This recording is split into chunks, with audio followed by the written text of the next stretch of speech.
Thank you very much, Sunny.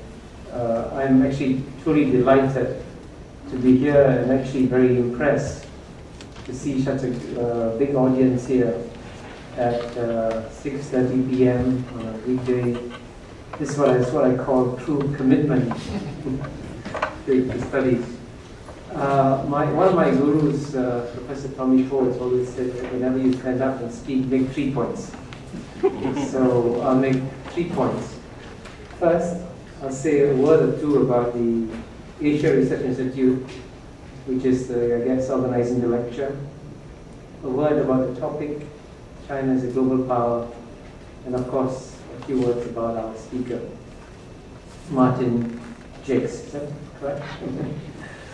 I think, one of the things that surprises people about the National University of Singapore is why is it now ranked among the top 25 in the world?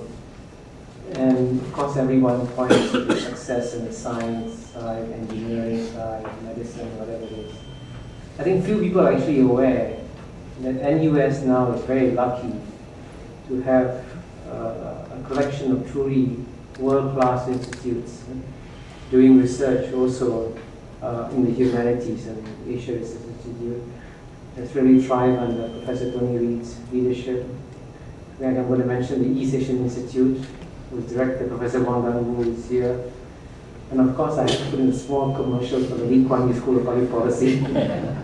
But truly, RE is doing remarkable interdisciplinary research.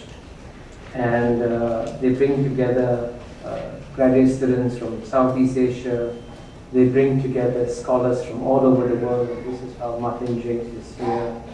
They organize workshops, and truly it's one of the relatively less known but truly productive institutes in Singapore. And I'm glad that RE is now being exposed also to the city of Singapore. The second point I was going to make is about the topic, and I can't think of a more timely topic that we should be discussing. Because I think, for example, if you went to Washington, D.C., and you tried to figure out what are the major strategic obsessions in the United States today, clearly there are two. One is, of course, the continuing fear of terrorism from the Islamic radical groups. That's still there. But frankly, if you talk to strategic thinkers in Washington, D.C., their number one obsession is the rise of China and the emergence of China as a global power. And that's the hot topic nowadays. And in some ways, we chose the best possible timing for this talk, because then today or tomorrow, I forget, President Hu Jintao is arriving in Washington, D.C. For a meeting with President George W. Bush.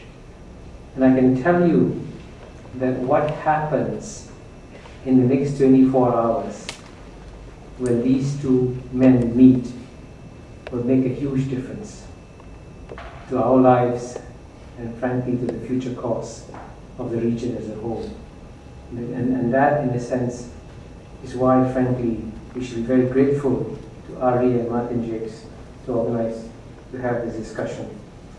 Now let me also say a few words about our speaker. I have to begin by saying something which is true. He needs no introduction. But I'm going to give you a little bit of his history and background. He has a Ph.D. in politics and economics from Cambridge. And Chua Beng Huat was telling me that the Chinese papers mistakenly describe you as a medical doctor today.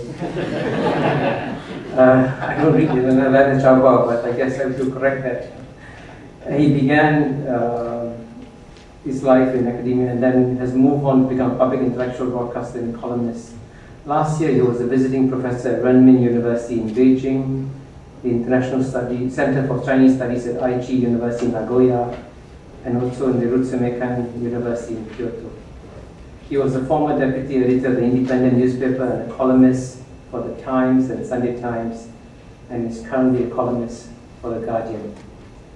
I should also mention that he played a considerable role with the left in Britain as editor of Marxism Today in the 1970s to early 1990s.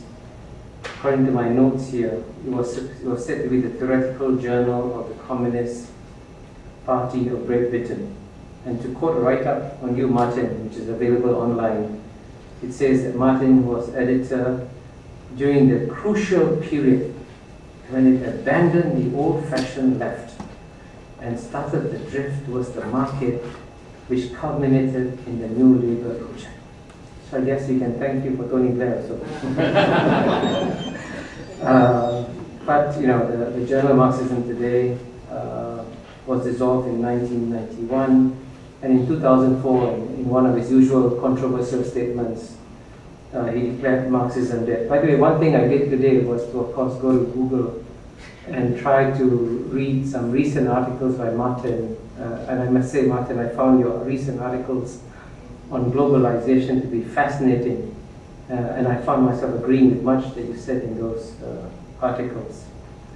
I also want to mention that he was co-founder of the think tank Demos, which carries the line, quote, building everyday democracy. I also want to add, in terms of books, he's the co-editor and co-author of The Forward March of Labour Halted 1981, The Politics of Thatcherism in 1983, and New Times in 1989. He's now writing a book on Asian modernity and the rise of China. And those of us in this room, I guess, are privileged to have a glimpse of the book to come, I hope. Just one last important procedural point, which I think is actually essential, unfortunately, in Singapore. Please switch off your cell phones if you can. Thank you.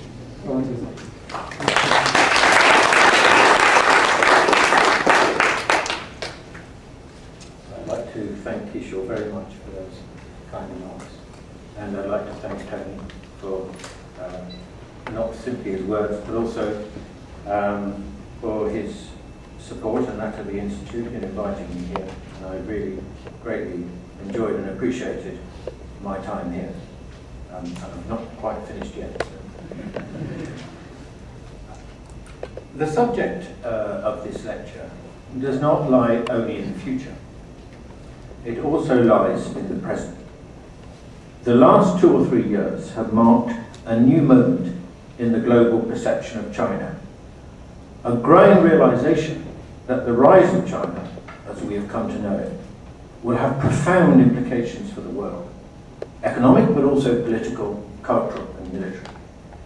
Indeed, the rise of China has already started to change the way we think, compared with just 5 years ago, or actually rather less. Of course, it might reasonably argue that nothing is certain, that China's rise might still come to grief. Possibly. But it seems rather unlikely, given the last 30 years of rapid growth and the distance that has been travelled. It seems very unlikely that China will not come to exercise a far greater influence on the world than it does now. How much and when seem to me to be rather more interesting and pertinent questions than whether. That its impact will be huge is already clear. The nearest parallel, historically speaking, is not the rise of Japan and China, which international relations scholars are fond of citing, but that of the United States between 1850 and 1950, which, as we all know, was to change the world in a very profound way. In this lecture, I want to explore 7 questions as a way of trying to understand the meaning and significance of China's rise as a global power, and how that process is likely to reshape the world. First, the meaning of size. The potential of China lies, above all, in the sheer magnitude of its population, 1/5 of the world's total. It is on an entirely different scale to anywhere else apart from India. The next largest country, the United States, is only around 1/3 of the size. The European Union is not much bigger than the United States and is not a nation state anyway, but a union of them. Of course, size has not always meant economic strength. On the contrary, from 1800 to 1980, almost 200 years, economic strength seems to have had little relationship to population size.